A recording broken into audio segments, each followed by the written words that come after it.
আমার বিশ্ব নবী দরদি নবী আমার বাবা আবু আমির হামজার বাড়ির দরজায় গিয়ে ডাক দিতে লাগলেন,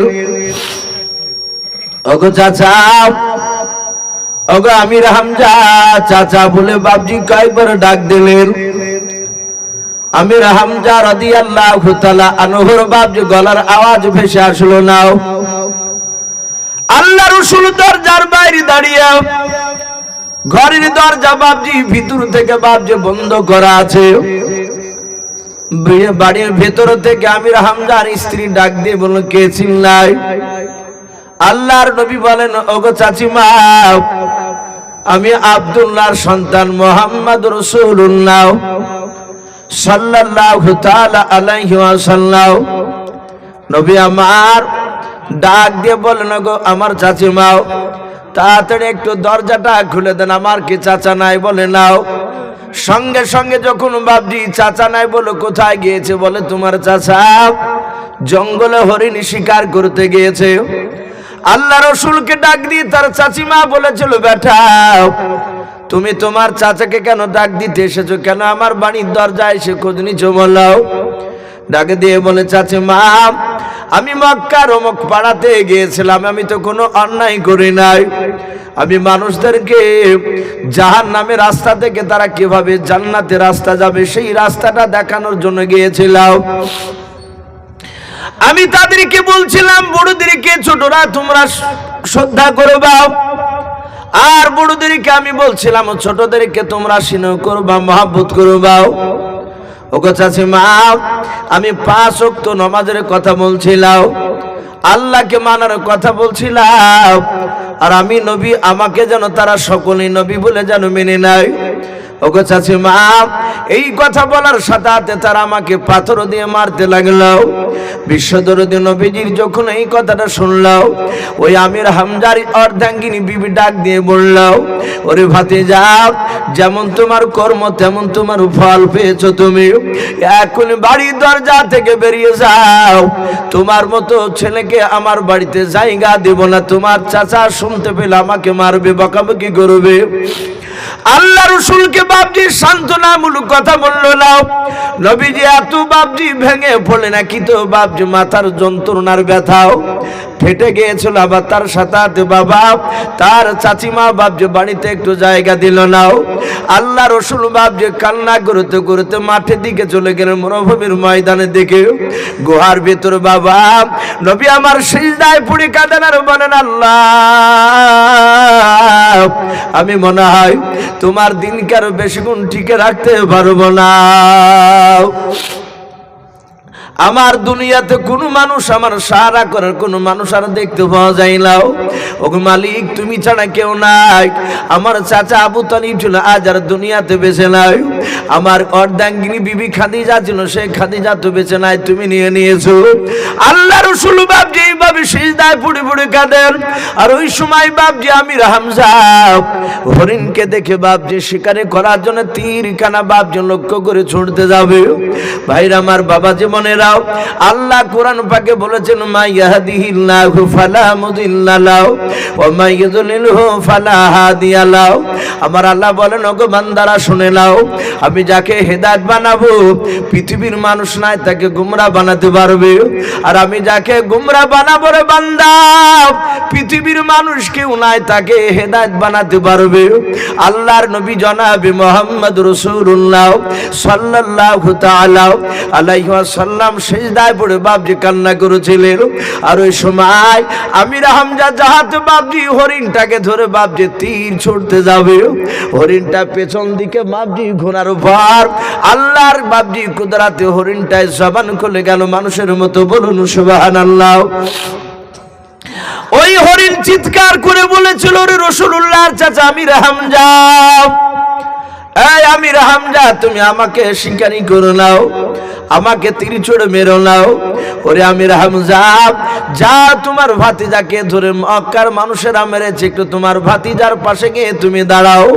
হযরত আমির হামজা বাপজি অবাক হয়ে গেল, একে বাপার জঙ্গলের হরিণ একটা বুলা আমার চাচার নাম করে, জোরে বলুন সুবহানাল্লাহ। আমির হামজার হরিণকে মারলো না, সাতাত বাপজি তীরখানা বাপজি আপনার বন্ধ করে নিয়াও। সোজা বাপজি ছুটতে শুরু করলো আমার বিশ্ব নবীজিকে বাপজি আপনার দেখার জন্য। আমির হামজা সর্বপ্রথম তার অর্ধাঙ্গিনী বিবির কাছে এসে বলেছিল, ওরে বিবি শুনে নাও, জঙ্গলের অবলা হরিণ আমার সাথে কথা বলেছে, আমার ভাতিজাকে নাকি মেরেছে। বারবার বলেছে আমির হামজা তোমার চাচার পাশে গিয়ে তুমি দাঁড়াও গাও। আল্লাহ রসুলের বাপজি কথা বলছিলেন, আর ওই সময় আমির হামজার বিবি ডাক দিয়ে বলেছিল, ওগা আমার প্রাণের স্বামী, আপনার ভাতিজাকে মেরেছে আমি নিজ চোখে দেখলাম। বলে কে করে দেখলাম? বলে আমার বাড়ির দরজায় এসে আমাকে না আপনাকে ডাক দিয়েছিল, আপনাকে খুঁজতেছিল। আমি বলেছিলাম আপনি বাড়িতে নাই, জঙ্গলে আছেন, শিকার করতে গিয়েছেন। ও প্রাণের স্বামী বারবার করে বাচ্চা ছেলের মতো ফুফরে ফুফরে কাঁদছিল, বারবার বলছিল আমাকে মক্কার অমুক অমুক লোক ধরে ধরে মেরেছে গো চাচিমাও। আমি তাকে থাকতে দিই নাই, দরজাখানা খুলে দেখে আমি আবার দরজা বন্ধ করে তাকে বের করে দিলাম। আল্লাহ রসুল এই দিক দিয়ে চলে গিয়েছে ময়দানে। আমার বিশ্ব নবীর চাচা আমির হামজা বাপজি কি করলেন?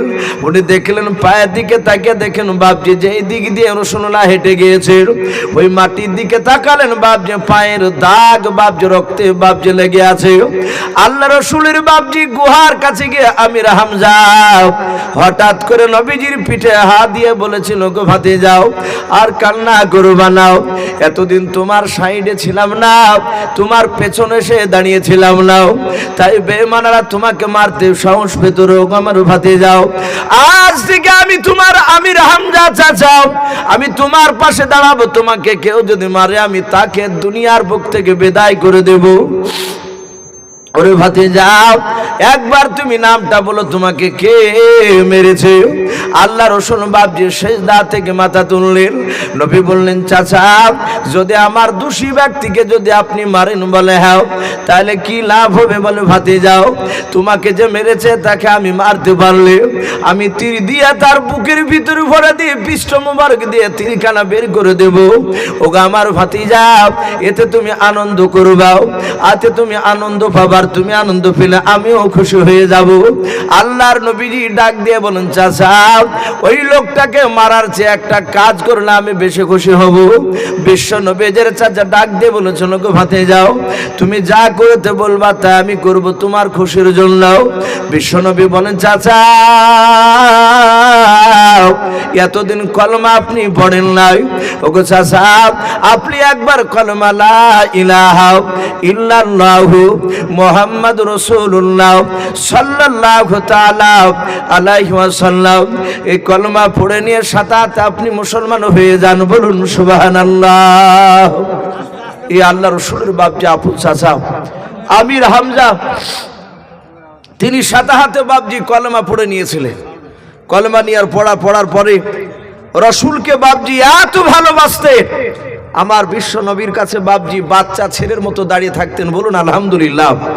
অথচ নবীজির চাচা আমির হামজা অনেক বড় নবী, সব চাচারাই রসুলুল্লাহর বাপজি বড় ছিল, কারণ বিশ্ব নবীর আব্বারা টোটাল 10টা ভাই।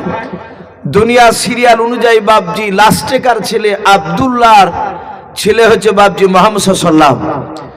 তাহলে সবচেয়ে ছোট ভাইয়ের যদি ছেলে হয়, তাহলে বিশ্ব নবীর চেয়ে তার চাচারা অনেকে বয়সে বড় ছিল।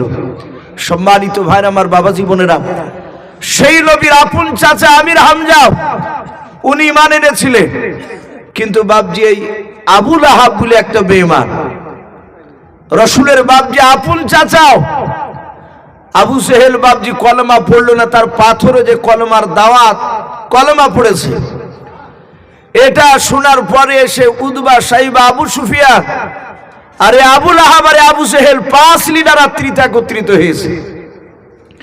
এই আবু লাহাব বাপজি বিশ্ব নবী অপরতি ঈমান আনেনি এবং প্রকাশ্য বাপজি রাসূলুল্লাহর বিরোধিতা করে গিয়েছে। নবীকে প্রকাশ্য বাপজি মারত, কিতাবে লিখেছে আল্লাহ রাসূল সাল্লাল্লাহু তাআলা আলাইহি ওয়াসাল্লাম শুরু জামানায় বাপজি কলমার দাওয়াত দিছিলেন। সবাইকে নবীজি একসঙ্গে বাপজি পেয়েছিলেন না, মাঝে মাঝে বাপজি দুজন তিনজন চারজন করে পাতে আর তাদেরকে ইমানি দাওয়াত দিতে। আল্লাহ রাসূল বাপজি দেখলেন মক্কার মানুষেরা মানুষ বিপদে পড়লি তারা একটা পাহাড়ে গিয়ে বাপজি চিৎকার করে ডাক দিত। কোন কোন মুফাসসিররা ওই পাহাড়টার বাপজি নাম লিখেছে মুফাসসিরিনে কেরাম কুবা পাহাড়। আমরা দেখতে পাই এই যে আপনাদের মসজিদ রয়েছে, এরকম মুসলিম যেখানে আছে সেখানে বাপজি মসজিদ একটা না একটা আছে।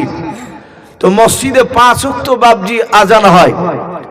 এই 5 ওয়াক্ত নামাজ টাইম আজান বাদ দিয়ে ওয়ান টাইমে যদি বাপজি মাইকে মসজিদে যদি আওয়াজ বাজে, কোন লোক যদি বাপজি মাইকটা চালু করে যদি বলে আসসালামু আলাইকুম, একটি বিশেষ ঘোষণা, এই বিশেষ ঘোষণা বাপজি আওয়াজ হলি দেখবেন আমরা কথা বললে বাপজি কথা বলা বন্ধ করে দিই। চায়ের দোকানে বসে আছে বলে ভাই টিভিটা একটু বন্ধ কর দিন রে ভাই, নাহলে সবাই মিলে একটু আওয়াজ বন্ধ কর। বলে কেন? বলে মসজিদে আওয়াজ হচ্ছে, মনে হচ্ছে কেউ মারা গিয়েছে। এই বিশেষ ঘোষণা শুনলি কান লেগে দিয়ে শুনি আমরা। আর বেশিরভাগ বাপজি মওতের ঘোষণাটাই বেশি করা হয়। তো ওই মক্কার লোকেরা তারা বিপদে পড়লি তারা ওই কুবা পাহাড়ে গিয়ে বাপজি চিৎকার করে তারা ডাকতো। তখন তার মাইক টাইক ছিল না, কিন্তু মাইক না থাকলেও বাপজি তাদের গলার আওয়াজ খুব অনেক ছিল। তারা মুখে সেই সময় ডাকলে, আজ থেকে বাপজি 30 বছর আগে যারা বৃদ্ধ মানুষ তারা গল্প করে অনেক সময় যে অমুক ব্যক্তি আমাদের এখানে নাই, মারা গিয়েছে, সে মুখে আজান দিত তো 1 কিলোমিটার দূর থেকে শুনতে পাওয়া যেত তার গলার আওয়াজ। কিন্তু বাপজি এখন যদি মাইক না থাকে, কারেন্ট বন্ধ হয়ে গেলে ও মসজিদের পাঁচিলের বাইরে বাপজি আওয়াজ আমাদের যায় না। গলার আওয়াজ আগেকার মানুষের মতো তো শরীরে সে শক্তি নেই আমাদের। তো ওই মক্কার লোকেরা বাপজি যাদের গলাটা শক্তিশালী তাকে ডেকে নিয়ে বলতো যে অমুকের নাম ধরে ডাকো, অমুক ব্যক্তি বিপদে পড়েছে। মক্কার সমস্ত লোককে ডাকতো, গো বাপজি ভাইয়েরা মা বোনেরাও তোমরা সবাই দৌড়ে এসো। আর কয়েক মিনিটের মধ্যে বাপজি ওই কুবা পাহাড়ের সামনে এসে বাপজি ফাঁকা জায়গা মরুভূমি উঁচু পাহাড়ের সামনে বাপজি তারা বসে যেত। যে লোকটা চিৎকার করেছে মোড়লরা বলতো কি বিষয় আলোচনা করবে একটু বলো। সে সময় যে লোকটা বিপদে পড়তো সে বলতো আমি অমুক বিপদে পড়েছি।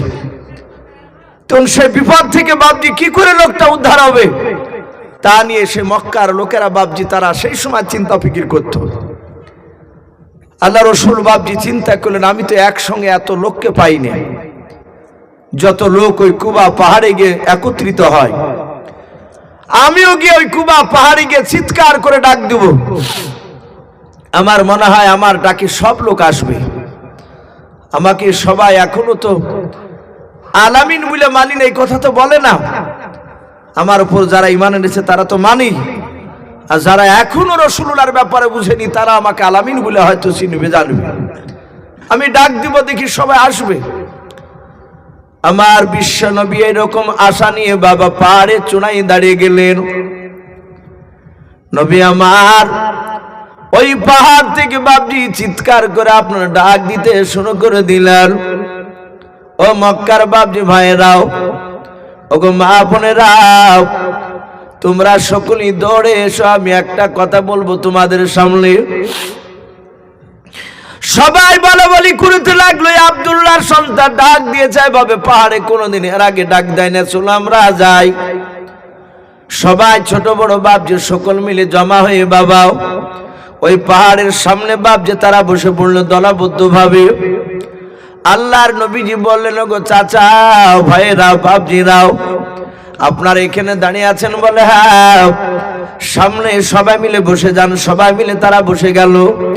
আমার বিশ্ব নবী দরদি নবী জনাবি মুহাম্মদ রাসূলুল্লাহ সাল্লাল্লাহু তাআলা আলাইহি ওয়াসাল্লাম প্রথমেই বাপ যে কলমার দাওয়াত দিলেন নাও, উনি বাপ যে একটু হিকমতের সহিত কথা বলতে লাগলেন। ডাক দিয়ে বলেন ওগো মক্কার লোকেরা, আমি তোমাদের সামনে পাহাড়ে চূড়ায় দাঁড়িয়ে আছি। বলে হ্যাঁ। তোমরা নিচে আছো আমি ওপরে আছি বলে হাও। আল্লাহ রাসূল ডাক দিয়ে বলেছিল, গো বাবা আমি তোমাদের তো সামনে দিক দেখতে পাচ্ছি, পেছন দিক দেখতে পাচ্ছি, ডান দিক দেখতে পাচ্ছি, বাম দিক দেখতে পাচ্ছি বলে হাও। শুনে নাও, আমি যদি তোমাদের সামনে বলি একদল দুষ্কৃতী মানুষ, তারা হাতিয়ার নিয়ে পেছন দিকে পাহাড়ের চূড়ায় তারা পেছনে লুকিয়ে আছে তোমাদেরকে আক্রমণ করার জন্য, বলো এই কথা আমি মুহাম্মদ সাল্লাল্লাহু আলাইহি ওয়াসাল্লাম যদি বলি, বলো তোমরা বিশ্বাস করবে কেন? মক্কার সবাই চিৎকার করে বলেছিল, বাতি যাও। আল্লাহর নবীজিকে নাম ধরে বলেছিল, গো মুহাম্মদ সাল্লাল্লাহু আলাইহি ওয়াসাল্লাম তোমাকে আমরা সত্যবাদী বলে তোমাকে আমরা অনেকে মেনে নিয়েছি, ছোট থেকে আল আমিন বলে তোমাকে ডাক দাও। এই ভাতিজা যদি তুমি এই কথা বলে আমরা মেনে নিলাম, বিশ্ব নবী ডাক দিয়ে বলেন, ওগো আমার বন্ধুরাও তাহলে শুনে নাও, মৃত্যুর উপর জাহান্নামে যাওয়া লাগবে। যদি সঠিক কাজ যদি দুনিয়ার বুক থেকে না করে যাও, আমি তোমাদের আখিরি জামানার পয়গম্বর আল্লাহ আমাকে রহমতের নবী করে পাঠিয়েছে। বন্ধুরা তোমরা সকলেই পড়ে নাও কালেমা লা ইলাহা ইল্লাল্লাহ, লা ইলাহা ইলাহা ইল্লাল্লাহু মুহাম্মাদুর রাসূলুল্লাহ সাল্লাল্লাহু তাআলা আলাইহি ওয়াসাল্লাম। নবীজির বাপজি কথাটা শুনে বাপজি তারা সাথে হাতে সবাই কলমা পড়তে লাগলো। বেঈমান এই আবু লাহাব রাসূলুল্লাহর আপন চাচা ওখানেও ছিল। নবীজির বাপজি চাচা আবু লাহাবের স্ত্রীর নাম হাদিসে এসেছে উম্মে জামিলা। এই শয়তান মেয়েটাও সেখানে ছিল। সব লোকেরা বাপজি রাসূলুল্লাহর কলমার সাথে হাতে কলমা পড়ছে। আর আমরা জানি বাপ, নামাজ না পড়লে যারা মুসলমান, আমরা দেখেছি বাপজি কলমা পড়লে ভিতরে একটা শান্তি শান্তি মনে হয়, হয় না? ঠান্ডা লাগে। অনেকে বলে যে ভাই এত চেষ্টা করে না, এই মাথা থেকে টেনশন যায় না। অনেক সময় দেখেছি রাত্রিবেলায় একা একা কিংবা দিনের বেলায় যে কোনো নির্জন জায়গায় গিয়ে আল্লাহ আল্লাহ কলমা আস্তে আস্তে কলমা পড়ি, তখন ভিতরে একটু শান্তি মনে হয়। কলমা এমন একটা মধুর জিনিস বাপ। সব বেঈমানেরা বাপজি ওই সময় মক্কার সবাই বাপজি পড়তে লাগলো। আর সাথে হাতে আবু জেহেল ডাক দিয়ে বলল, না আবু লাহাব রাসূলের চাচা আপু, বলে এই মক্কার লোকেরা, এই মুহাম্মদ সাল্লাল্লাহু আলাইহি ওয়াসাল্লাম আমার ভাতিজা, এই পাগলকে তোমরা চিনো না? আছে এ আমার বাড়ির মানুষ। আর বাড়ির মানুষের বাপজি বাড়ির বিরুদ্ধে যদি কথা বলে তো বাহিরকার লোক সত্যি অবাক হয়ে যাবে। কিন্তু যাদের বাপজি একটু জ্ঞান থাকবে, জানা রাসূলুল্লাহর আপন চাচা, তার বিরুদ্ধে যদি তার চাচা কথা বলে, আপনার আমার চাচা বিরুদ্ধে কথা বলবে না, এটা কোনো মানে হয়? কথা বলে এ বলা স্বাভাবিক, কারণ আমাদের চরিত্র তো রাসূলুল্লাহর মতো হতে পারেনি। আর রাসূলুল্লাহ পৃথিবীর মধ্যে অত সুন্দর চরিত্র অধিকারী, সেই নবীর আপন চাচা নবীকে বাপজি আপনার নবীকে সামনে দাঁড়িয়ে রাসূলুল্লাহর বিরুদ্ধে কথা বলছে। আমার বাড়ি বাপজি ঘাসিপুর, আপনারা অনেকেই চিনেন। আমাকে কিছুদিন আগে একটা লোক বলছিলেন যে হুজুর আপনাদের পাশের মসজিদে নয়, আপনার বাড়ির পাশে গিয়ে একটু দূরে গিয়ে জিজ্ঞাসা করছে একটা লোককে, যেখানে ইউসুফ সাহেবের বাড়ি কোনখান। ভদ্রলোকের বাড়ি আপনার ওই জলঙ্গি এলাকায়। একটা মেয়ে দেখতে এসেছে এলাকায়, এসে আমাদের গ্রামের ওদিক দিয়েও আপনার ওই হরিয়ার পাড়া দিয়ে চলে যাবে। তো সেই লোকটা বলেছে এখানে ইউসুফ মৌলবি বলে কেউ নাই, অথচ সকাল হলেই সে আমাকে দেখতে পায়। আমি বললাম যে কিছু মনে করেন না, ওরা একটু আমার বিরোধী লোক। কারণ এখন বর্তমান বাপজি দেখতে পাচ্ছেন কয়েকটা দল, তার মধ্যে এই হানাফি মধ্যে বাপজি দুটো দল হয়ে গেছে। একটা দেওবন্দি বলছি আমরা, আর একটা বাপজি বেরেলি যেটা বলা হয়েছে। ওই ইয়া নবী সালাম আলাইকা বাপজি আমি করি না, এই জন্য বাপজি আমার বাড়ি আছি না আসে। এ যদি ওটা যদি করতাম তাহলে আমার বাড়ির দরজার কাছে লিসে সে বাপজি দাঁড় করে দিত তাকে। আমি বললাম যে ভাই দেখেন, আমার বিশ্ব নবীজির বিরোধিতা করেছে প্রতিবেশী নবীর আপন চাচা, আমি যদি হকের ওপর থাকি অসুবিধা নেই। আর এটা আল্লাহ রসুলের কথা, নবীকে মক্কা থেকে বাপজি মদিনা যেতে হয়েছিল। আল্লাহ রাব্বুল আলামিন ইচ্ছা করলে মক্কাতে রসুলুল্লাহকে রাখতে পারতেন না? কথা বলে, যারা রসুলকে মারতে গিয়েছিল তাদেরকে সবাইকে নবী আল্লাহ রাব্বুল আলামিন সবাইকে ইশারা দিয়ে মারিয়ে ফেলতে পারতেন, কিন্তু মারেনি। এটা বোঝাতে চেয়েছে আমার বান্দারা রসুলুল্লাহর ইন্তেকাল করার পরে হক কথা বলতে গিয়ে হয়তো তার প্রতিবেশী তাকে না মেনে নিতে পারে, প্রয়োজন হলে তাকে দেশ ছেড়ে চলে যেতে হবে। এতে দুঃখ করে লাভ নাই, জানতে হবে এটা রসুলুল্লাহর বাপজি সুন্নাত, আমার বিশ্ব নয়। হ্যাঁ, কিন্তু দেশ ছেড়ে যেতে কষ্ট হবে। আবু বকর সিদ্দিক রাদিয়াল্লাহু তাআলা আনহু বলেন, নবীর সাথে যখন মক্কা থেকে মদিনা যাচ্ছিলাম, নবী 10 ধাপ 12 ধাপ করে সামনে ফেলছেন আর পেছন থেকে এভাবে ঘুরে ঘুরে তাকাচ্ছে। আবু বকর বলছেন, ওগো রাসূল, আপনার বুঝি মক্কা থেকে যেতে কষ্ট হচ্ছে? নবী বলেন, আবু বকর রে, এটা আমার জন্মস্থান, আমি ছোট থেকে খেলাধুলা করে মক্কার মাটিতে মানুষ হয়েছি, আর মক্কা লোকেরা আমাকে চিনতে পারলো না, আমাকে তারা থাকতে দিল না। কষ্ট হচ্ছে, কষ্ট হবে, এটা স্বাভাবিক। আমার বিশ্ব নবীর বাপজির বিরোধিতা তার ঘরের লোক আবু লাহাব বাপজি ডাক দিয়ে বলে, এই মক্কার লোকেরা, আমাদের মূল্যবান সময়টাকে সে নষ্ট করে দিয়েছে। এই কলেমা পড়ো না, এই ভণ্ডা, এই নতুন ধর্ম চালু করার চেষ্টা করছে। আমরা বাপ দাদা ধর্ম আগ থেকে মানে আসছি, ওটাই মানবো, ওটা ছাড়বো না। আমাদের বাপ দাদা ধর্ম যদি খারাপ হয় সেটাই মানবো, কিন্তু মুহাম্মদ সাল্লাল্লাহু আলাইহি ওয়াসাল্লামের ধর্মকে মানবো না। সবাই মিলে যারা কলেমা পড়ছো তারা কলেমা বাপজি বন্ধ করে দিল। আবু লাহাব বলল, বলো যে কলেমা ছেড়ে দিলাম, নবীকে মানি না। সবাই তারা চিৎকার করে বলল, আমরা কেউ আর নবীকে মানি না। বেঈমান আবু লাহাবের স্ত্রী উম্মে জামিলাও আর একটু সামনের দিকে বাপজি সে মেয়াদের সামনে বসা ছিল। ওই সময় উম্মে জামিলা দাঁড়িয়ে ডাক দিয়ে বলেছিল, মক্কার লোকেরা, ওই মুহাম্মদ সাল্লাল্লাহু আলাইহি ওয়াসাল্লামকে যারা মারতে পারবা, ওকে মারিয়া যদি ফাটিয়ে দিতে পারো তাহলে শুনে নাও। আমার গলা যে সোনার মালা দেখতে পাচ্ছ, বলে হ্যাঁ, এই মালা বিক্রি করে যারা মারবে তাদেরকে আমি উপহার স্বরূপ টাকা দেব। আল্লাহ রাসূল পাহাড়ের চূড়ায় দাঁড়িয়ে নবীজি কান্না শুরু করে দিলেন। আল্লাহকে ডেকে বলেন, আল্লাহ, হাজার হাজার লোক তারা সবাই মিলে কলেমা পড়েছিল, আমার চাচা আবু লাহাব বাবার রাস্তা থেকে তাদেরকে সরে নিয়ে চলে গেল গুমরাহ রাস্তার দিকে। ওগো আল্লাহ, এদের কার মুসলমান বানাতে পারলাম না। নবীজি জানতেন হেদায়েতের মালিক বাপজি আমার আল্লাহ। হযরত জিবরিল আলাইহিস সালাম এসে আল্লাহর নবীকে বলেন, আসসালামু আলাইকা ইয়া রাসূলুল্লাহ, ইয়া হাবিবাল্লাহ। নবী আপনি কাঁদবেন না। যেই বেঈমান আবু লাহাব আপনার রাস্তা থেকে ওই লোকদেরকে ফিরে নিয়েছে, বলে হ্যাঁ। ওগো নবীজি, আবু লাহাবের 2 হাত ধন সম্পদ আল্লাহ ধ্বংস করে দিয়েছে। ওইখানে বাপজি সূরা লাহাব, বাপজি আপনার যে সূরাটা রয়েছে, তাব্বাত ইয়াদা আবি লাহাবি ওয়া তাব, আবু লাহাবের 2 হাত ভেঙে দিলাম বলে বাপজি সূরাটা বাপজি নাজিল হতে লাগলো। আল্লাহ রাসূলকে বলেন, ওগো নবী চিন্তা করবেন না, কাঁদবেন না।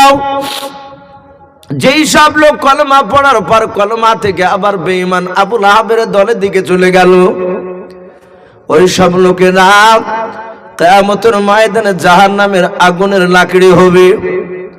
ওগো আল্লাহর নবীজি, সেই লাকড়িতে আপনার আপন চাচা আবু লাহাব ওই জাহান্নামের আগুনে জ্বলতে থাকবে। জিবরিল শেষের আয়াতটা নাজিল করে বললেন, ফি জিদিহা হাবলুম মিন মাসাদ। হে নবী, আপনি চিন্তিত হবেন না, কাঁদবেন না। আপনার চাচিমা উম্মে জামিলা যে বলেছে আমার গলার সোনার মালা বিক্রি করে আমি টাকা দিব যারা মুহাম্মদ সাল্লাল্লাহু আলাইহি ওয়াসাল্লামকে মারতে পারবে। এই নবীজি আপনি কাঁদবেন না, আপনার বিবি আপনার চাচিমা উম্মে জামিলাকে, ওই আবু লাহাবের বিবি উম্মে জামিলাকে কিয়ামতের ময়দানে কোটে কোটে যেদিন মানুষের সমাগম হবে সেই দিন উম্মে জামিলার গলায় আগুনের বেড়ি পরে দিয়ে আগুনের মালা পরে দিয়ে তাকে কিয়ামতের ময়দানে টেনে হেঁচড়ে নিয়ে বাড়ানো হবে। হে রাসূল আপনি কাঁদবেন না। এই আবু লাহাব বাপজি এইভাবে হাজার হাজার লোকের সামনে একবার নয় কয়েকবার বাপজি প্রকাশ্য বিরোধিতা করেছে।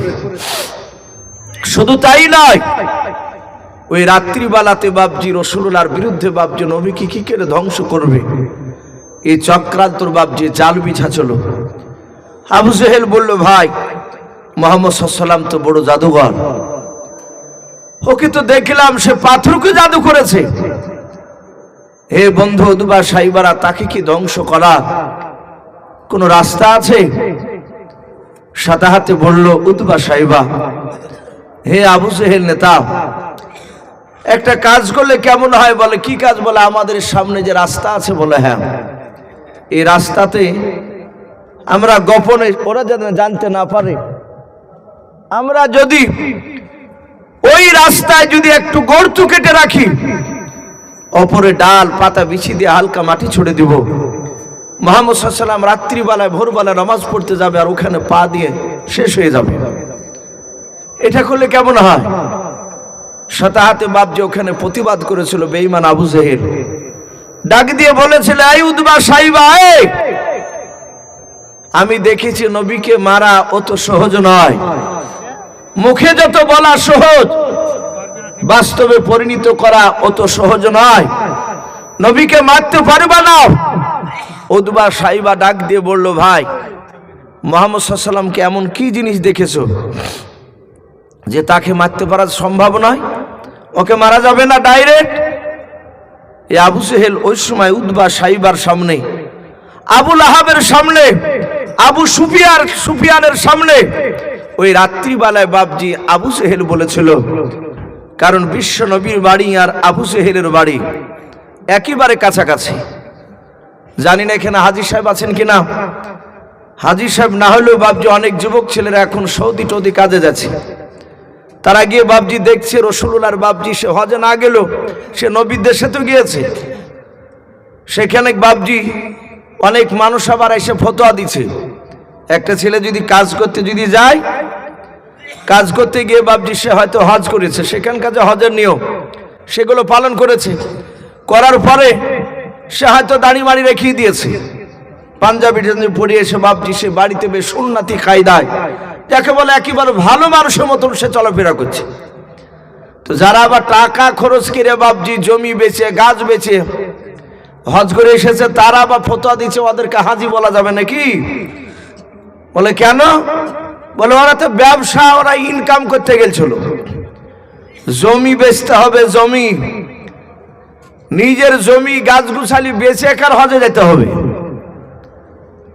অনেক লোক আছে বাপজি অবৈধ টাকা ইনকাম করিয়ে জমি কিনেছে, আকাম কুকাম সব করেছে উজওয়ান কালে করিয়া প্রচুর টাকা করিয়া বাপজি এখন এই হজে যাচ্ছে, ওই জমি 5 কাঠা বেচি দিয়ে বুঝে যে হালাল টাকা দিয়ে হজ করিয়া। আল্লাহ কি পাগলা বলে? এই যে টাকা যা প্রথম থেকে ইনকাম করছেন এটাই তো বাপজি অবৈধ টাকা। আমরা আলেম, আমরাও যে বাপজি সব হালাল টাকা ইনকাম করছে তাও না, আমাদেরও তো যদি বাপজি টাকা হালাল না থাকে তা আমাদেরকে বাপজি কিয়ামতের ময়দান আলেম বলে বাপজি গণ্য করবে না, ছাড়বে না, কাউকে ছাড়বে না। আল্লাহ বলছেন ফামা ইয়ামাল মিসকালা যাররাতিন খায়রান ইয়ারা ওয়া মা ইয়ামাল মিসকালা যাররাতিন শাররান ইয়ারা। কিয়ামতের ময়দান খুব বাপজি কঠিন জায়গা হবে। যারা সৎ ব্যক্তি হবে, সে গরিব হোক না কেন, সে মাঠে কাজ করা লোক হোক না কেন, সেই লোকগুলো বাপজি সৎ লোকই বাপজি পার হতে পারবে, সেদিন জান্নাত দিতে পারবে। তা আমি বলছিলাম যারা গিয়েছেন তারা দেখেছেন বিশ্ব নবীজির বাপজি আপনার বাড়ি থেকে আবু জেহেলের বাড়িটা কতটা দূর। আমরা হাদিসে পড়েছি এবং অনেক বাবজি সৌদিতে যারা যাতায়াত করে তাদের সঙ্গে আলোচনা করেছি। তারা বলে যে খুব বেশি দূর নয়। এই যেমন আপনাদের এখান থেকে মসজিদ, এই মসজিদ থেকে বাবজি আর একটু বেঁকে গিয়ে এরকম আবু জেহেলের বাড়ি। আমার বিশ্বনবী অতটা দূর নয়। তাহলে দেখেছেন, হ্যাঁ পেশাবখানা তো করেছে, মাশাআল্লাহ। তো কথা হচ্ছে দেখেন, অনেক সাধারণ ছিল বাবজি, তারা রাসূলুল্লাহ দুশমনের বাড়ি দেখে এসেছে। আমরা পড়েছি কাছাকাছি বেঈমান আবু জেহেল বাবজি ডাক দিয়ে বলে, এই আমি দেখেছি তাকে ডাইরেক্ট মারতে পারা যাবে না। বলে কি করে দেখেছো? আমরা জানি সূরা মাউন বলে একটা সূরা আছে, আর আইতাল্লাযী ইউকাযযিবু বিদ্দীন ফাযালিকাল্লাযী ইয়াদউল ইয়াতীম। এই আলাম তারা থেকে বাবজি নাস পর্যন্ত এর মধ্যে 10টা সূরা, তার মধ্যে এই সূরাটা ভরা আছে। তো এই ফাযালিকাল্লাযী ইয়াদউল ইয়াতীম, এতিমের কথা আলোচনা করতে গিয়ে বাবজি একটা ঘটনা তুলে ধরেছে। দুটো বাচ্চা ছেলে, বড় ছেলেটার নাম কেতাবে দেয়নি, বড় ছেলেটার বয়স 10, ছোট ছেলেটার বয়স বাবজি 2 বছর কম, 8 বছর। এরা দুটো ভাই বাবজি ছোট্টবেলায় তাদের মা বাপকে হারিয়ে ফেলেছে। এরকম মানুষ নাই পৃথিবীতে, যে বাপও নাই মাও নাই ছোট থেকে। তো ওই বাচ্চা দুটোর আব্বা মা দুটোই নাই। ছেলে দুটোকে বাবজি সাহারা করা কেউ নেই। কয়েকদিন হয়তো তার চাচা মাচাচা একটু দেখেছে, তারপরে বাবজি আর দেখাশোনার দায়িত্ব কেউ নেয় না। ছেলে দুটোর বাবজি যা টাকা পয়সা ছিল, সোনা চাঁদি যা ঘরে ছিল, সবগুলোকে বের করে নিয়ে একটা কাপড়ে বাবজি বেঁধে একটা বেশ পুটলার আকারে করে নিয়েছে। দুই ভাই টাকার পুটলাটা মাথায় করে নিয়ে রাস্তা দিয়ে বাবজি হেঁটে চলে যাচ্ছে। আবু জেহেলের লোকেরা ডাক দিয়ে বলল, ভাই দেখো যে দুইটা ছেলে চলে যাচ্ছে কোথায়। ওরা জানে যে ছেলে দুটোর আব্বা মা নাই, আর পুটলাতে দেখেছে যে টাকা ভরা আছে। বেঈমান আবু জেহেলের লোকেরা ডাক দিয়ে বলেছিল, ওগো বাবা কোথাও যাও? বলে আমরা জানি না, চোখ যেই দিকে যাবে সেই দিকে আমরা দুই ভাই যাব। ওরা অজানার ভান করে বলল, বাবা মনে হয় তোমাদের বাপ মা নাই বেঁচে। বলে নাও। ছেলে দুটো হাও মা করে কান্না শুরু করে দিল। ভাই একটা দুটো করে মানুষ উঠে যাচ্ছে, রাত্রি অনেক হয়ে যাচ্ছে, আর মিনিট 10 বসে ভাই ইনশাআল্লাহ দোয়া হয়ে যাবে। আল্লাহর নবী জনাবে মুহাম্মদ রাসূলুল্লাহ সাল্লাল্লাহু তাআলা আলাইহি ওয়াসাল্লাম নবীজের বাপজি ব্যাপারে বাপজি তারা বাপজি বাচ্চা ছেলে দুটো জানে নাও। ওই ছেলে দুটো কেঁদে কেঁদে বলেছিল, চাচা আমাদের চোখ যেই দিকে যাবে সেই দিকে আমরা চলে যাব। বলে তাই নাকি? বলে বাবা হ্যাঁ। ডাক দিয়ে বলো, বাবা কোথায় যাওয়া লাগবে নাও? বলে কোথায় যাব? বলো ওই দেখো সামনে বাড়িখানা দেখতে পাচ্ছ? বলে হ্যাঁ। ওই বাড়িটা আবুল হিকামের বাড়ি, আবু জেহেলের বাড়ি। এই কথাটা বলে নাই, কারণ অতিরিক্ত লোক। বেঈমান আবু জেহেলের বাড়িটা বাপজি লক্ষ্য করে দেখে দিলাম।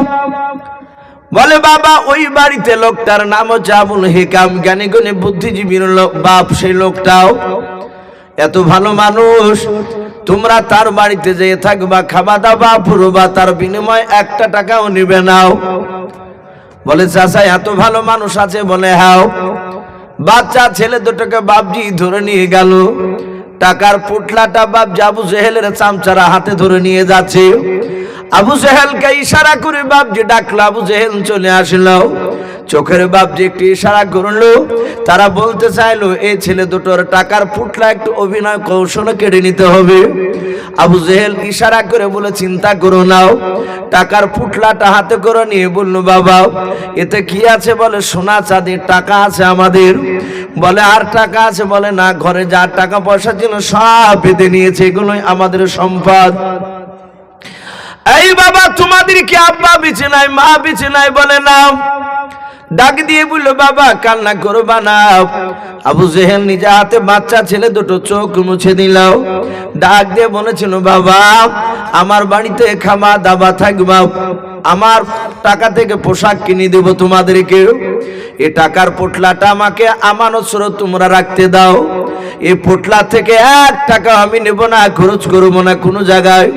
বাবারে যতদিন তোমার মন চাইবে তোমরা 2 ভাই আমার বাড়িতে থাকবা, তার বিনিময়ে তোমাদেরকে টাকা লাগবে নাও। খাওয়া খরচের টাকা লাগবে না, তাই নাকি চাচা? বলে হ্যাঁ। আমি তোমাদেরকে ইচ্ছাকৃত বের করে দেব না, যতদিন তোমরা স্বইচ্ছায় বাড়ি থেকে বেরিয়ে না যাবা। ওরে বাবা, যতদিন তোমরা স্বইচ্ছায় যেদিন বেরিয়ে যাবা, সেদিন টাকার পোটলাটা চাইবা আমি আমানত স্বরূপ যে রেখেছিলাম ওটা ফেরত দিয়ে দেব। বাচ্চা দুটো বলল, চাচা এত ভালো মানুষ আপনি? বলে হ্যাঁ। আল্লাহর নবী জনাবে মুহাম্মদ রাসূলুল্লাহ সাল্লাল্লাহু তাআলা আলাইহি ওয়াসাল্লাম দরদি নবী বাপজি, আপনার ওই বাচ্চা ছেলে দুটোর ব্যাপারে তো কোনো জানতেন না।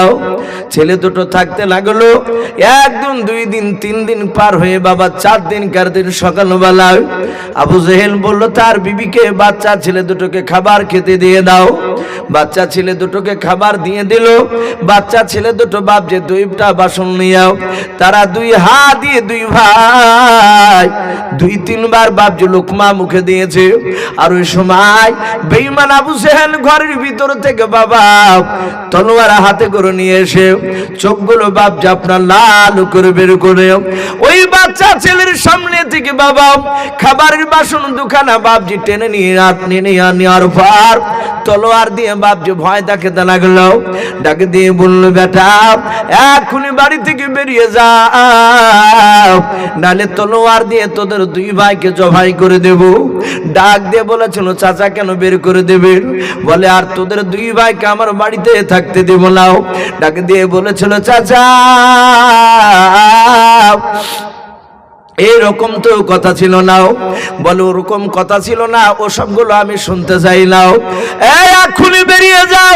ডাক দিয়ে বাচ্চা ছেলে দুটোকে দেখে দিয়ে বলেছিল, চাচা তাহলে আমাদের টাকার পোটলাটা আপনি আমাদেরকে দিয়ে দেন, আমরা আবার যেই দিকে চোখ যাবে সেই দিকে চলে যাব। আবু জেহেল বলল, টাকার পোটলা পাবি না? বলে কেন চাচা? বলে আমার বাড়িতে যে কদিন ধরে খাবার খেয়েছিস তার বিনিময়ে টাকার পোটলা ভরে গিয়েছে, আমি তোদেরকে টাকার পোটলা ফেরত দিব না। আল্লাহ রসুলের বাপ যে আপনার সামনে নয়। বেঈমান আবু জেহেল ওই বাচ্চা ছেলে দুটোকে বাপজি গলায় ধাক্কা দিয়ে বাড়ি থেকে বের করে দিল।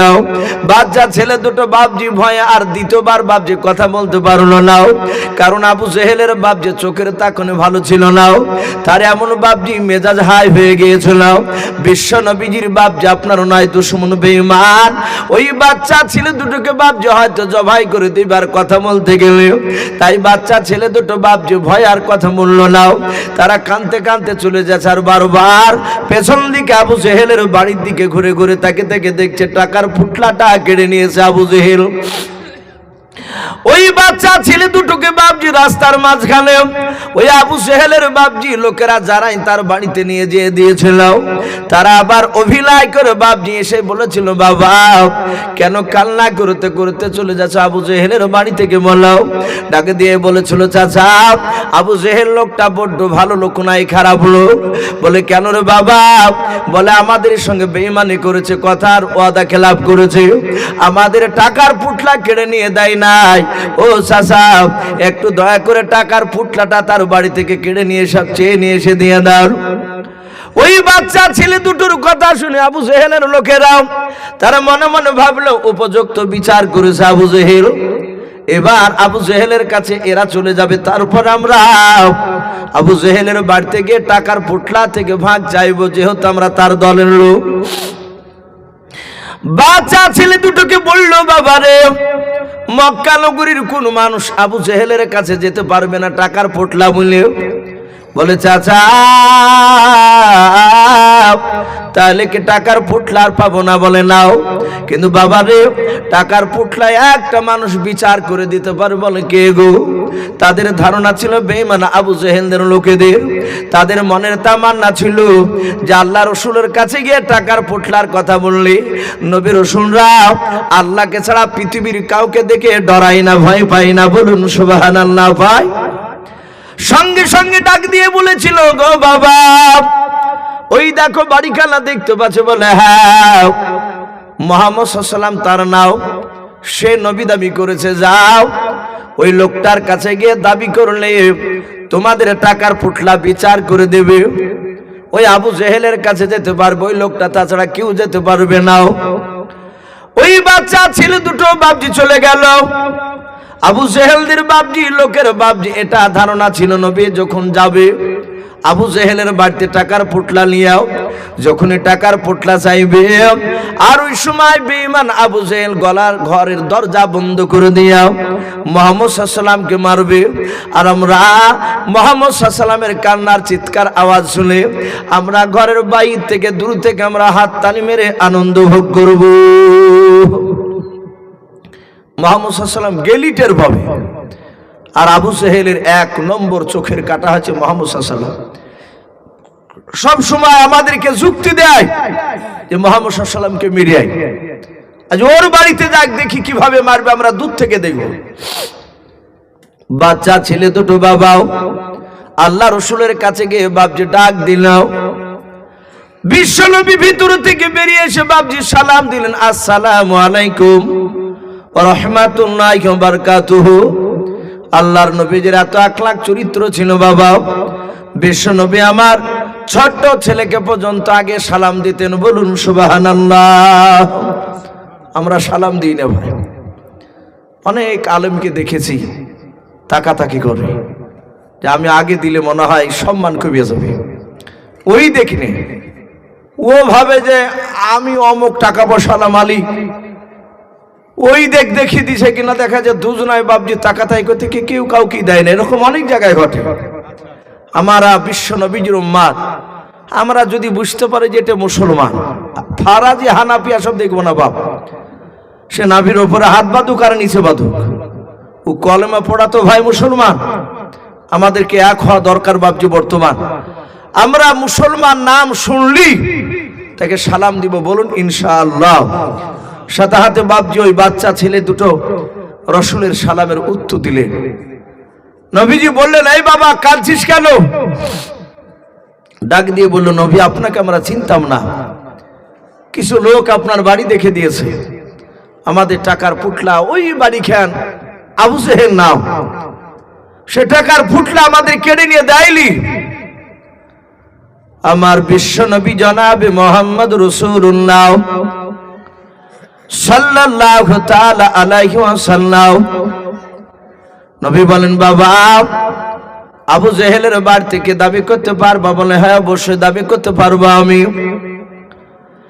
আল্লাহ রাসূল দুই ভাইয়ের হাত দুখানা ধরে বাবা টানতে টানতে টানতে টানতে টানতে টানতে বাবা আবু জেহেলের বাড়ির দরজার দিকে নিয়ে চলে যাচ্ছে। নবী আমার, আবু জেহেলের লোকেরা রাস্তার দুই ধার থেকে বাপ যে জঙ্গলে আড়াল থেকে তারা উকে মেরে মেরে দেখছিল। মুহাম্মদ সাল্লাল্লাহু আলাইহি ওয়াসাল্লাম বাড়িতে গেলে টের পাবে আবু জেহেল কেমন ক্ষমতাশালী লোক। আমার বিশ্বনবী আবু জেহেলের বাড়ির দরজার দিকে যাচ্ছিলেন, আর আবু জেহেল বাপজি দূর থেকে বাপজি দেখলো যে বাচ্চা ছেলে দুটোর টাকার পোটলা কেড়ে নিয়েছে, আমি দেই নাই। ওই বাচ্চা ছেলে দুটোর হাত ওখানা ধরে মুহাম্মদ সাল্লাল্লাহু আলাইহি ওয়াসাল্লাম নিয়ে আসতেছে। আল্লাহর নবী জনাবে মুহাম্মদ রাসূলুল্লাহ সাল্লাল্লাহু তাআলা আলাইহি ওয়াসাল্লাম দরদি নবী আমার রাস্তা দিয়ে হেঁটে যাচ্ছিলেন। আবু জেহেলের বাড়ির দরজায় তো কোনো পৌঁছাতে পারেনি, 25 থেকে 30 হাত বাপ যে দূরে থাকতে বেঈমান। আবু জেহেল ডাক দিয়ে বলেছিল, ভাতিজা খবরদার ওখান থেকে আর সামনের দিকে তুমি এক ধাপ ফেলবা নাও। আল্লাহ রাসূল বলেন, ওগো চাচা কেন যাব না? বলে, বাবা ওখানে দাঁড়াও। আল্লাহ রাসূল দুই বাচ্চার হাত ওখানা ধরে নিয়ে দাঁড়িয়ে গেলেন।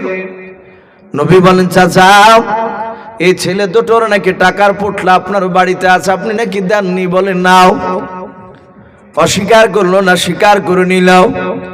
নবী বলেন, চাচা টাকার পুটলা নিয়ে থাকলে আপনি এখনই সাথে হাতে দিয়ে দেন। সঙ্গে সঙ্গে বাবা আবু জেহেল বলল, ভাতিজা তুমি ওখানেই দাঁড়াও, আমার বাড়ির দরজার দিকে আর পা ফেলবা নাও। আমি ঘর থেকে টাকার পোটলা নিয়ে এসে দিয়ে দিয়েছি। বেঈমান আবু জেহেল ঘর থেকে তাড়াহুড়া করে বাপ যে টাকার পোটলা নিয়ে এসে বিশ্ব দরদি নবীর সামনে রেখে দিল। বলুন সুবহানাল্লাহ। নবী বলেন, বাবা দেখো টাকার পুটলায় সঠিক টাকাগুলো আছে না? বেঈমান আবু জেহেল কিছু টাকা সরিয়ে রেখেছে। বাচ্চা ছিল দুটো টাকার পুটলা খুলে দেখে বলল নবী গো একটা টাকাও নাড়ে নাইনি সব টাকা রয়েছে। নবী আমার বাচ্চা ছেলে দুটো নিয়ে চলে গেলেন।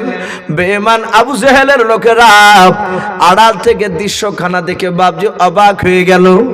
ভেবেছিল মুহাম্মদ সাল্লাল্লাহু আলাইহি ওয়াসাল্লামকে মারবে, মারার বদলে বাবা টাকার পুটলা সুসম্মানে বাপজি নবীজিকে ফেরত দিয়ে দিলাম। ডাক দিয়ে বলেছিল ভাতিজা আজ বুঝতে পেরেছি তোমার আর ভাতিজার সাথে তোমার ভালো সম্পর্ক রয়েছে, বন্ধুত্ব রয়েছে। তুমি অপর অভিনয় করো আমাদেরকে মারতে বলো। আবু জেহেল দেখলো আমাকে এরা হয়তো মানবে না, তা বেঈমান আবু জেহেল বাপ যে একটু হিকমত খাটিয়ে কৌশল করে বলল ওরে আমার বন্ধুরা আমি মুহাম্মদ সাল্লাল্লাহু আলাইহি ওয়াসাল্লামের বন্ধু নাই, তার আমি দুশমন, আমি তার কথা মানি নাই, তাকে অনেক অত্যাচার করি তোমরা জানো। ডাক দিয়ে বললো আপনি একবার অস্বীকার করলেন না টাকার পুটলার কথা। আবু জেহেল বলেছিল ভাই শুনে নাও, তোমরা যদি আমার জায়গায় থাকতে তাহলে শুনে নাও তোমরা অস্বীকার করতে পারিতে নাও।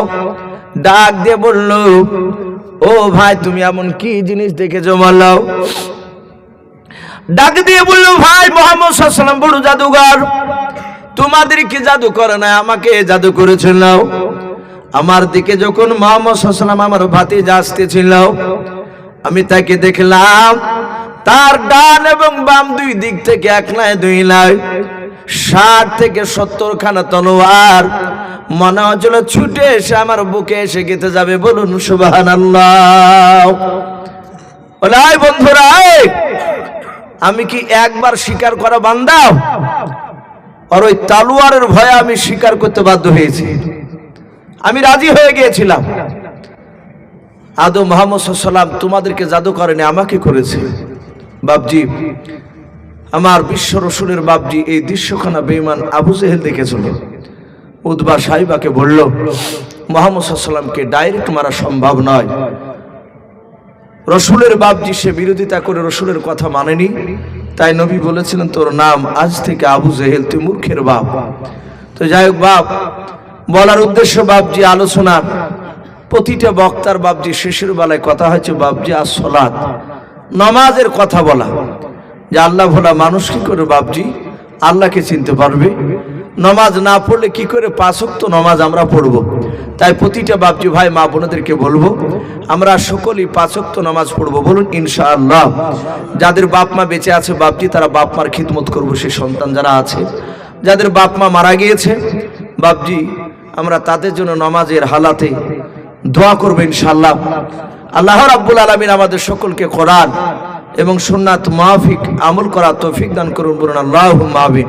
বাপজি এর সামনে রোজা আসছে, মানুষ বলা বলি করতে লেগেছে। একটা লোককে বলছে যে চাচা এই তো রোজা চলে আসলো, তখন ও মোটরসাইকেলের পেছনে বলছে যে আরে বাপ এই সেই দিন রোজা যাইতে আবার চলে আসলো, মানে ও রোজা করে না। তাহলে রোজা করে না অভিনয় করে বাপজি বিকেল বেলা দাঁতন নিয়ে বাড়ে, অনেক মানুষ আছে, একটা প্রেস্টিজের ব্যাপার। তো বাপজি রোজা আমরা ছাড়বো না ইনশাআল্লাহ। অনেক তাগড়া মানুষ জোয়ান যুবক দেখতে পাওয়া যায়, তারা বাপজি বিড়িতে টান দেয়, চায়ের দোকানে বসে বসে ওপেন চা খায়, বিস্কুট খায়। আর একটা বাচ্চা ছেলে দেখা যায় বাপজি 10-12 বছরের ছেলে, অনেক ছেলে পাড়ায় দেখতে পাওয়া যায়, 2-1টা এরকম ছেলে থাকে যে গোটা রোজা বাপজি একটা বাদ দেয় না, সব রোজা করে। তাহলে সেই ছেলেটাও বেঁচে আছে, আর যে বিড়ি খাচ্ছে রোজা মুখে রোজার মাসে সেও বেঁচে আছে। তাহলে একটা বাচ্চা ছেলে যদি বাপজি সে যদি রোজারা থাকতে পারে আমরা কেন থাকতে পারবো না? রোজা বড় মূল্যবান।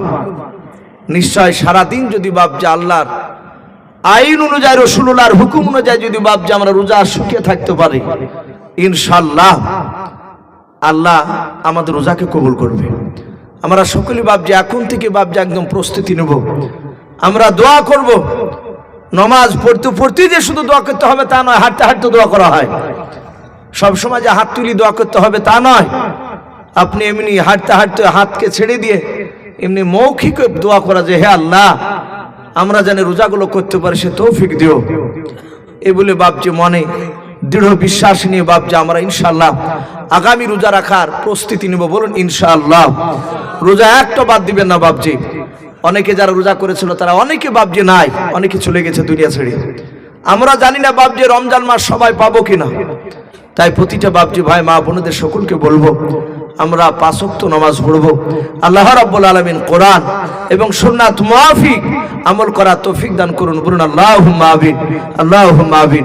ভাই আমরা সকলে একবার দুরুদে ইব্রাহিম পড়ি না। আল্লাহুম্মা সাল্লি আলা মুহাম্মাদি ওয়া আলা আলি মুহাম্মাদ কামা সাল্লাইতা আলা ইব্রাহিম ওয়া আলা আলি ইব্রাহিম ইন্নাকা হামিদুম মাজিদ। আল্লাহুম্মা বারিক আলা। বলেন আমি কমিটির পক্ষ থেকে আপনার কাছে অনুরোধ করছি, অনেক মা বোন না ভাই দেখেন আমি বলি অপেক্ষা করে অপেক্ষা করলে ভাই আমি একটা মানুষ। হ্যাঁ অবশ্যই। আজ প্রায় মোটামুটি 2 মাস থেকে ভাই এইভাবে চলছে না, কাল উপোস ওইভাবে। তো দেখেন গোটা রাত ঘুম নাই। আমি মুফতি সাহেবকে বলেছিলাম যে ভাই 12টার সময় তুললে আমি যাব না ভাই, নিয়াত করছি এখন জালসায়, এতে লেখবা না লেখ। কারণ অন্য বক্তারা বাপজি তারা 1 ঘন্টা 1.5 ঘন্টা বলে গিয়ে বাড়ি থেকে বাপজি ঘুমাইছে। আর রাত 12টার সময় বাপজি তুলে দিয়ে মা বোনেরা তো থাকবি, কিন্তু দেখেন ভাই আমি তো মানুষ। তো এই জন্য বাপজি আমি আর সত্যি আরো আলোচনার দিকে যাব না। প্রায় আপনার 1.5 ঘন্টা আপনার পার হয়ে গেছে। তো যাই হোক আমি বাপজি দুরুদ ইব্রাহিম পড়ছিলাম, এখনো শেষ হয়নি।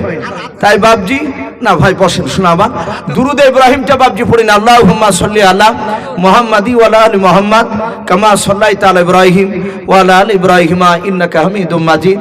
আল্লাহুম্মা বারিক আলা মুহাম্মাদি ওয়া আলা আলি মুহাম্মাদ কামা বারাকতা আলা ইব্রাহিম ওয়া আলা আলি ইব্রাহিম ইন্নাকা হামিদুম মাজিদ সাল্লাল্লাহু তাআলা আলাইহি ওয়াসাল্লাম। ভাই যে যা অবস্থা আছি আমাদের সকলের আত্মীয় স্বজন বাপজি চলে গিয়েছে, খাস করে বাপজি তাদের জন্য দোয়া হবে। আর এই গ্রাম এই যে পাহাড়পুর তো এটা নাকি এই গ্রামের যত বাপজি ভাই একদম বাপজি দুনিয়াতে আসার পর থেকে যারা চলে গেছে পর্যন্ত আমরা সকলের জন্য বাপজি দোয়া করব। আমাদের দোয়া ছাড়া বাপজি পৃথিবীতে আর কোনো হাতিয়ার নাই, দোয়াটাই বাপজি করবে। একটু হাত তুলি আল্লাহুম্মা আমিন। আলহামদুলিল্লাহি রাব্বিল আলামিন ওয়াল আকিবাতু লিল মুত্তাকিন ওয়াসসালাতু ওয়াসসালামু আলা রাসূলিল আমিন ওয়াসসালাতু ওয়াসসালামু আলা সাইয়্যিদিল মুরসালিন।